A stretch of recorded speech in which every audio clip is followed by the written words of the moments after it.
So what does consider it all joy mean then? It means rejoicing in what God has done, is doing, and will do.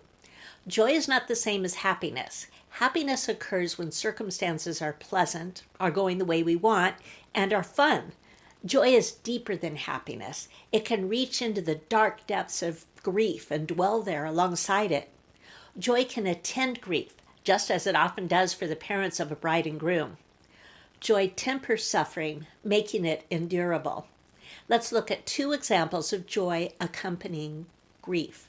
The first is in 1 Peter 1, 3-7. According to his great mercy, he has caused us to be born again to a living hope through the resurrection of Jesus Christ from the dead, to an inheritance that is imperishable, undefiled, and unfading, kept in heaven for you, who by God's power are being guarded through faith for a salvation ready to be revealed in the last time. In this you rejoice, though now for a little while, if necessary, you have been grieved by various trials, so that the tested genuineness of your faith, more precious than gold that perishes though it is tested by fire, may be found to result in praise and glory and honor at the revelation of Jesus Christ. Notice that his readers have been grieved, but nonetheless they rejoice. They rejoice in what God has done. They've been born again to a living hope. They rejoice in what God is doing. He's guarding them and proving their faith genuine. Finally, they rejoice in what God will do, give them an imperishable inheritance. Our second example of joy accompanying grief is Jesus, who suffered stinging insults, scourging, nakedness, and crucifixion.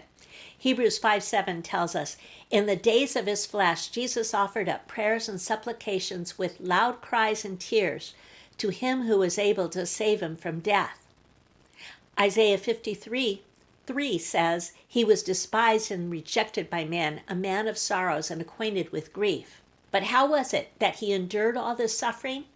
Hebrews 12:1-2 tells us Jesus is the founder and perfecter of our faith, who for the joy that was set before him endured the cross, despising the shame, and is seated at the right hand of the throne of God.